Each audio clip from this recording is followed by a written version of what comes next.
Hello Chiranjeevi గారు. Hi Nagaraj. చాలామంది అండి అంటే స్పోకెన్ ఇంగ్లీష్ నేర్చుకోవాలి అనుకున్నప్పుడు ఖచ్చితంగా కొన్ని లాస్ట్ టైం మీరు చెప్పారు న్యూస్ పేపర్ని ఏ విధంగా రీడ్ చేస్తే దానికి తగ్గట్టు రిజల్ట్ మనకు వస్తుంది, వొకాబులరీని ఎలా డెవలప్ చేసుకోవచ్చు అని. నోట్ చేసుకునే ప్రాసెస్ కూడా చాలా ఇంపార్టెంట్. అది ఎంతవరకు మనం నేర్చుకునేటువంటి ప్రాసెస్లో ఎంతవరకు మనకు ఉపయోగపడుతుంది అంటారు, అండ్ దాన్ని ఎలా నోట్ చేసుకునే ప్రాసెస్లో కూడా ఎలా ఉండాలంటారు? ఇందులో యాక్చువల్గా ఇంగ్లీష్ నేర్చుకోవడానికి దాదాపు 100-200 టిప్స్ ఉన్నాయండి. అయితే ఇప్పుడు నేను అన్నీ కూడా ఆన్లైన్లో ఇవన్నీ చెప్పడం కాకుండా మీరు అడిగారు కాబట్టి అంటే నేను ఒకటి నమ్ముతానండి, bad teacher punishes the people, an average teacher explains everything, but the best teacher only motivates. ఎప్పుడు కూడా బ్యాడ్ టీచర్ ఏంటంటే పనిష్ చేస్తూ ఉంటాడు, అది చేయట్లేదు, ఇది అది చేయని. యావరేజ్ టీచర్ అన్నీ ఎక్స్ప్లెయిన్ చేస్తాడు, ప్రతీది చెప్తూ ఉంటాడు. ఈ రెండు కరెక్ట్ కాదు. నేను నమ్మింది the best teacher inspires.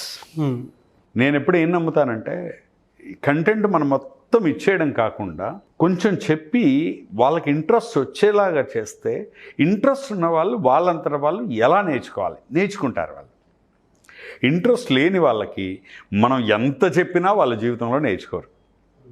So కాబట్టి కొన్ని విషయాలు చెప్తాను. లాస్ట్ టైం ఒకసారి మీరు అడిగితే టెన్సెస్లో ఒక పాయింట్ చెప్పాను, అంటే ప్రజెంట్ టెన్స్లో మనం ఎట్లా ప్రాక్టీస్ చేయాలి, యూజ్ రెస్పాన్స్ వచ్చింది సార్ దానికి. సో కొన్ని కీవర్డ్స్ చెప్పాను. అవును, దాన్ని బట్టి ఇంకా వాళ్ళు మిగతా టెన్సెస్ నేర్చుకోవాలి. అవును.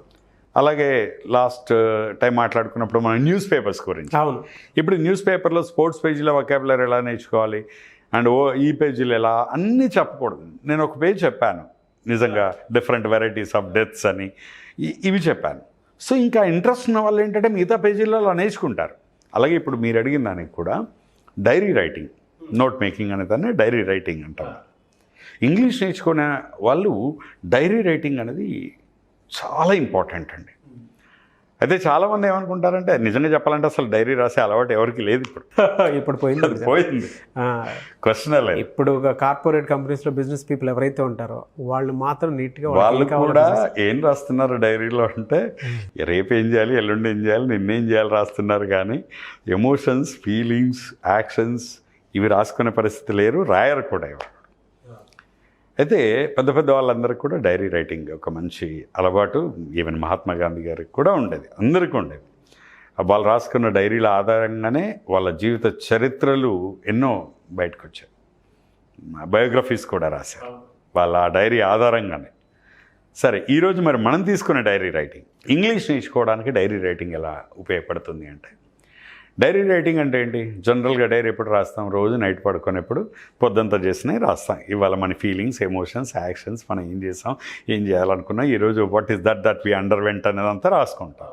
ఇది ఒక యాంగిల్. అయితే నేనేమంటా అంటే మన డైరీ రైటింగ్ అలా కాదు, కేవలం ఇంగ్లీష్ నేర్చుకునే ఉద్దేశంతో ఒక డైరీ పెట్టుకోవాలి. దానికి పీరియడ్ ఒక 2 నెలలు 3 నెలలు పెట్టుకోవాలి, నువ్వు ఇయరంతా రాయక్కర్లా. సో ఈ డైరీ రాసేప్పుడు ఫస్ట్ మనం ఫర్ ఎగ్జాంపుల్ ఇప్పుడు పాస్ట్ టెన్స్ ఉంది అంటే ఏదైనా ఒక పనిని నేను చేశాను అనే విషయం ఎలా చెప్పాలి అనేది మనం నేర్చుకుందాం. ఏదైనా ఒక పనిని నేను చేశాను అని చెప్పాలంటే సాధారణంగా పాస్ట్ వర్బ్స్ని వాడుతూ ఉంటాం.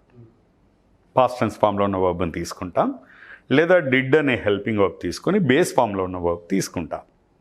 For example I came here, came అనే వర్బ్ పాస్ట్ టెన్స్ ఫామ్. లేదా దీన్నే ఐ డిడ్ కమ్ హియర్ అంటే డిడ్ అనే డూ ఫామ్లో డిడ్ అనే ఒక ఫామ్ని తీసుకుంటే ఆ తర్వాత వచ్చే వర్బ్ మళ్ళీ ఐ డిడ్ కేమ్ అనకూడదు, ఐ డిడ్ కమ్ అనాలి. వర్బ్ బేస్ ఫామ్లో ఉండాలి. ఐ కేమ్ హియర్ అన్నా ఐ డిడ్ కమ్ హియర్ అన్నా రెండూ ఒకటే, కాకపోతే ఇంటెన్సిటీ కొంచెం డిఫరెన్స్. ఎలా అంటే ఇప్పుడు ఐ కేమ్ హియర్ అంటే నేను ఇక్కడికి వచ్చాను, ఐ డిడ్ కమ్ హియర్ అంటే నేను వచ్చాను అంటే ఇక్కడ స్ట్రెస్ చేస్తున్నా. అవును. సో ఏదైనా సరే ఇప్పుడు నేను మామూలుగా చేశాను అంటే పాస్ట్ వర్బ్ వాడతా, కానీ నేను చేశాను అని నువ్వు స్ట్రెస్ చేసి చెప్పాలంటే, ఎంఫసిస్ చేసి చెప్పాలంటే, ఎదుటి వాళ్ళని కన్విన్సింగ్గా ఇంకా స్ట్రెస్ చేసి చెప్పాలంటే అప్పుడు హెల్పింగ్ వర్బ్ని వాడుకొని వర్బ్ బేస్ ఫామ్లో వాడాలి. ఈ ఒక్క పాయింట్ నేర్చుకుంటే చాలండి. ఇప్పుడు ఐ సా దట్ మూవీ, నేను ఆ సినిమా చూశాను, మీరు నమ్మలేదు, I did see that movie, I did see, నేను చూశాను. ఇలా చెప్తున్నాను. ఇంకో ఎగ్జాంపుల్, ఐ లర్న్డ్ హిందీ, నేను హిందీ నేర్చుకున్నాను. మీరు నమ్మలేదు. I did learn Hindi. I did learn అంటే ఈ ఒక్క విషయం ఎట్లా నేర్చుకోవాలంటే, చేశాను అని చెప్తున్నప్పుడు పాస్ట్ వర్బ్ రావాలి, లేదా డెడ్ ప్లస్ బేస్ ఫామ్ అనే ఒక బేసిక్ రూల్ నేర్చుకుంటే దీంతో ఇప్పుడు డైరీ రైటింగ్ స్టార్ట్ చేయొచ్చు. ఈరోజు ఫర్ ఎగ్జాంపుల్ సాయంత్రం కూర్చొని రాస్తున్నాను. ఈరోజు మార్నింగ్ నుండి ఈవినింగ్ వరకు నేను ఏం చేశాను మొత్తం రాసుకోవాలి. ఫర్ ఎగ్జాంపుల్ 7 o'clock మీరు రాసేప్పుడు కూడా ఎట్లా అంటే 7 o'clock ఏం చేశాను, 8 o'clock ఏం చేశాను, 9 o'clock ఏం చేశాను, లేదా 7:30, 8, 8:30, 9 ముందుగా డైరీలో ఏం చేసుకోవాలంటే టైమింగ్స్ ఇచ్చుకోవాలి. మార్నింగ్ 7 to నైట్ 10 వరకు, 7, 7:30, 8, 8:30 ఇట్లా రాసి ఒక్కొక్క టైం ఒకటే యాక్షన్. 7 o'clock ఈ పని చేశాను, 7:30కి ఈ పని చేశాను, 8 o'clockకి ఈ పని చేశాను. ఇందులో మీరు స్ట్రెస్ చేయాలనుకున్నవి డిడ్తో. అవును. ఫస్ట్ ఓన్లీ సెంటెన్సెస్ రాయాలి. ఒకేసారి మొత్తం పారాగ్రాఫ్ లాగా సెంటెన్సెస్ లింక్ పెట్టి రాయడం ఇలా ప్రాక్టీస్ చేయకూడదు. బేసిక్ లెవెల్లో ఓన్లీ సింగిల్ సెంటెన్సెస్ రాయాలి. ఇది అయిపోయింది. అయిపోయిన తర్వాత ఈ ప్రాసెస్ ఎన్ని రోజులు చేయాలంటే ఒక 3 రోజులు చేయాలి. ఓకే. నేను ఏం చేశాను మొత్తం ఒక 3 రోజులు రాశాను. తర్వాత 2 రోజులు ఏం చేయాలంటే తీసుకోండి, వేరే పర్సన్ గురించి రాయడం రావాలి. My best friend so and so person, లేదా my brother, my sister, my father, వాళ్ళ గురించి ఒక రోజంతా రాయాలి. అప్పుడు హీ, షీ, ఇట్ మీ ఫ్యామిలీ మెంబర్స్ ఉన్నారు కదా. Today morning right my brother did this 7 o'clock, my mother did this, my father did this, 8 o'clock my mother did this. ఇట్లా ఫ్యామిలీ మెంబర్స్ గురించి ఒక రోజు రాదు. దీంతో ఏమవుతుందంటే మై మదర్, మై ఫాదర్ ఇలా నౌన్స్ వాడుతూ సెంటెన్స్ ఫామ్ చేయడం అలవాటు. అవునవును. ఫస్ట్ లెవెల్ ఏమో సెల్ఫ్గా రాసాం ఐ అంటూ. తర్వాత ఇప్పుడు నౌన్స్ వాడుతూ వేరే వాళ్ళని రాస్తున్నాం. సో వాళ్ళ గురించి ఒక 2 రోజులు రాసిన తర్వాత అప్పుడు ఏం చేయొచ్చు అంటే ఈలోపు మనం ఇంకో కొత్త లెసన్ నేర్చుకుంటాంగా, ప్రిపోజిషన్స్ లేదా ఫ్యూచర్ టెన్స్ నేర్చుకున్నాం. ఫ్యూచర్ టెన్స్ అంటే విల్, షెల్, రేపు చేయబోయే పనులు. అప్పుడు ఏం చేయాలి, రేపు నువ్వేం చేస్తావో మొత్తం రాసుకోవాలి. అంటే డైరీ అంటే జనరల్గా పాతవి రాస్తాం కదా, మనం ఇప్పుడు రేపు చేయబోయే రాస్తున్నాం. ఎట్లా tomorrow I will do this, I will do this, I will do this, I will not do this, I will not do this. ఇట్లా ఒక 2 రోజులు రాయాలి. తర్వాత tomorrow my father will do this, my brother will do this, my best friend will do this, my friends will do this. ఇట్లా వాళ్ళ గురించి future tense రాయాలి. ఆ తర్వాత కొద్ది రోజులకి నువ్వు ప్రిపోజిషన్స్ అనే లెసన్ నేర్చుకున్నావు లెట్ అస్ సే. ఓకే. ఇప్పుడు ఆ ప్రిపోజిషన్స్ని ఉపయోగిస్తూ సెంటెన్స్ లెంతెన్ చేయాలి. For example yesterday I went to college, నిన్న నేను కాలేజ్కి వెళ్ళాను. ఇదే అయిపోయింది. Yesterday I went to college along with my friend. ఇప్పుడు అలాంగ్ విత్ అనే ప్రిపోజిషన్ వచ్చింది ఇక్కడ. అలాంగ్ విత్ మై ఫ్రెండ్ అంటే సెంటెన్స్ పెరిగిందిగా, అడిషన్స్ వచ్చేసాయి. ఇప్పుడు దీన్నే yesterday I went to college along with my friend by bus. ఇప్పుడు అలాంగ్ విత్ అనే ప్రిపోజిషన్ వాడావు, బై బస్ అనే ప్రిపోజిషన్ వాడావు. సెంటెన్స్ పెద్దగైంది కదా. అంటే నువ్వు డిస్క్రైబ్ చేస్తున్నావు ఇప్పుడు సిచ్యువేషన్. అవునవును. Yesterday I went to college along with my friends by bus from Jubilee hills to so and so area. అంటే ఇక్కడ ఫ్రమ్ వచ్చింది, మళ్ళీ టు వచ్చింది. ఇలా ఎన్ని ప్రిపోజిషన్స్ వీలైతే అన్ని ప్రిపోజిషన్స్ యాడ్ చేస్తూ సెంటెన్స్ని లెంతెన్ చేయడం అలవాటు చేసుకోవాలి. ఇలా ఒక 4-5 రోజులు రాయాలి. మళ్ళీ next evening I took coffee, నేను కాఫీ తీసుకున్నాను. I took coffee at my house, at my house at అనే ప్రిపోజిషన్ వచ్చింది. I took coffee at my house along with my family members by 6 o'clock, by 6 o'clock. ఇలా వీలన్ని prepositions కొత్తగానే వాడుతూ ఉంటావు. దీని మీద ఒక 4 రోజులు రాసాం. అప్పుడు నీకు ఈ ప్రిపోజిషన్ ఇక్కడ వాడాలా వద్దా, ఇది ఇక్కడ విత్కి అలాంగ్ విత్కి తేడా ఏంటి, మరి I took coffee at my home అన్నాను కదా, ఎట్ అనాలా ఇన్ అనాలా, ఈ డౌట్లన్నీ వస్తూ ఉంటాయి. అప్పుడు నువ్వు నేర్చుకున్న లెసన్ ఏదైతే ఉందో అది నేను గైడ్ చేస్తూ ఉంటుంది. ఇక్కడ బై వాడాలి, ఇక్కడ ఎటు వాడాలి, ఎటు వాడచ్చు, ఇన్ను వాడచ్చు, ఎటు వాడితే ఇది మీనింగ్, ఇన్ను వాడితే ఇది మీనింగ్ అని నీకు ఒక కాన్షియస్ బిహేవియర్ పెరుగుతూ ఉంటుంది లాంగ్వేజ్. సో ఇలా సెల్ఫ్ లెర్నింగ్ స్టార్ట్ అవుతూ ఉంటుంది అన్నమాట. కాబట్టి ప్రిపోజిషన్స్ అయిపోయాయి. మళ్ళీ కొద్ది రోజుల తర్వాత ప్రిపోజిషన్స్ అన్నీ వాడడం వచ్చిందో, వారం రోజులు రాసిన తర్వాత అప్పుడు కంజంక్షన్స్ రాయండి. కంజంక్షన్స్ నేర్చుకుంటారుగా, అప్పుడు రాయండి. టుడే ఐ వోకప్ లేదా I got up very late. ఇవాళ నేను లేట్గా లేచాను because last night I went out along with my friends అని చెప్పి రీజన్ రాయండి. నేను లేట్గా లేచాను ఎందుకంటే అన్నప్పుడు బికాజ్ వచ్చిందిగా. ఇట్లా నువ్వు నేర్చుకున్న ప్రిపోజిషన్స్ అన్నీ ఆ మధ్యలో అడాప్ట్ చేస్తూ సెంటెన్సెస్ లింక్ చేస్తున్నావు. అంటే ఇప్పుడు సెంటెన్స్ లింక్ చేస్తున్నావు, అక్కడ ప్రిపోజిషన్స్ వాడుతున్నావు, ఆటోమేటిక్గా నీకు పారాగ్రాఫ్ రైటింగ్ డెవలప్ అవుతుంది. ఎస్ ఇంకా కొంతకాలం తర్వాత అప్పుడు మొత్తం డిస్క్రిప్షన్ మొదలెట్టి అసలు ఒక పారాగ్రాఫ్ ఎలా రాయాలి అనేది వచ్చేస్తుంది. ఇలా మనం ఏంటంటే డైరీ రైటింగ్ అనేది ఒక బ్యూటిఫుల్ టాస్క్ అండి.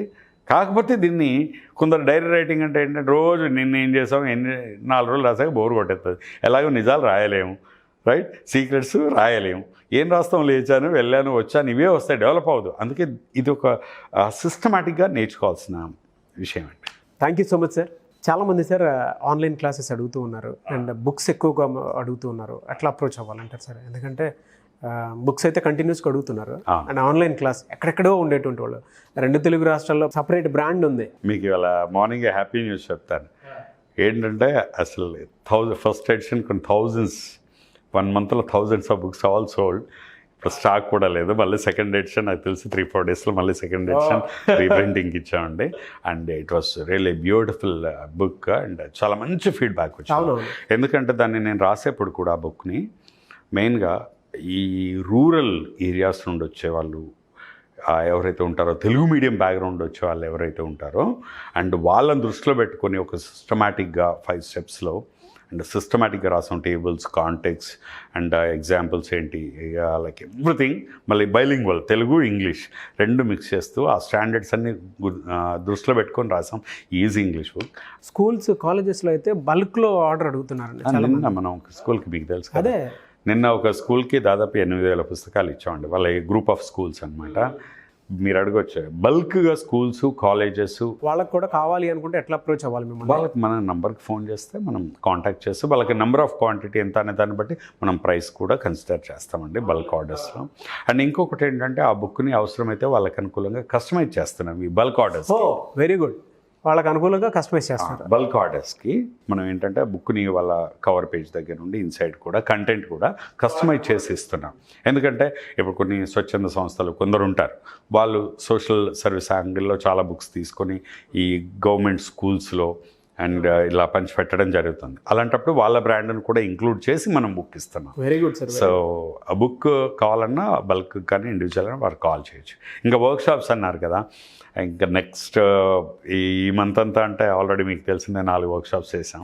అండ్ రేపు ఎల్లుండి కూడా మళ్ళీ train the trainer second batch రేపు ఎల్లుండి కూడా అయిపోతుంది. లాస్ట్ టైం పెట్టాం కదా. అండ్ ఇప్పుడు మళ్ళీ నెక్స్ట్ ఏంటంటే వర్క్షాప్స్ మనం త్వరలో communication skills, interview skills, mind management, stress management, అలాగే టైం మేనేజ్మెంట్, లీడర్షిప్ క్వాలిటీస్, ఇలా రకరకాల టాపిక్స్ మీద అక్టోబర్ నెలంతా మొత్తం ఎవ్రీ వీక్ ఒక ఫుల్ డే వర్క్షాప్ మనం ప్లాన్ చేస్తున్నామండి.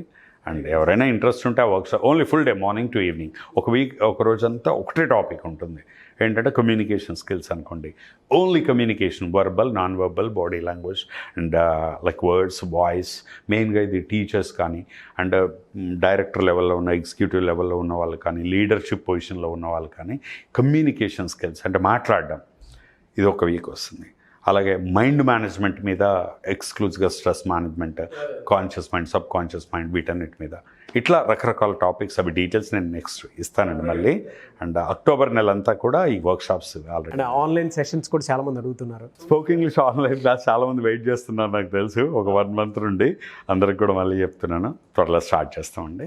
Thank you. Because last month అంతా కూడా there in Karnataka conducting these workshops, so I could not spend time. చాలా మంది అడుగుతున్నారు ఆన్లైన్ క్లాసెస్. ఆన్లైన్ క్లాసెస్ కూడా మనం నెక్స్ట్ వీళ్ళంత త్వరలో ఇంట్రెస్ట్ ఉన్న వాళ్ళంతా ఫోన్ చేసి రిజిస్టర్ చేసుకుంటే లైక్ మనం త్వరలో డేట్ ఇచ్చేస్తాం. తప్పకుండా sir. Thank you so much అండి. థ్యాంక్ యూ నాగరాజ్ గారు. చూసారు కదండి వీడియో. ఈ వీడియోపై మీ అభిప్రాయాన్ని కామెంట్ బాక్స్లో పోస్ట్ చేయండి. ముఖ్యంగా మీరు కనుక ఆన్లైన్ వర్క్షాప్స్ కానీ ఆన్లైన్ స్పోకెన్ ఇంగ్లీష్ క్లాసెస్ కానీ అటెండ్ అవ్వాలి అనుకుంటే బ్యాచ్ స్టార్ట్ అవుతుంది.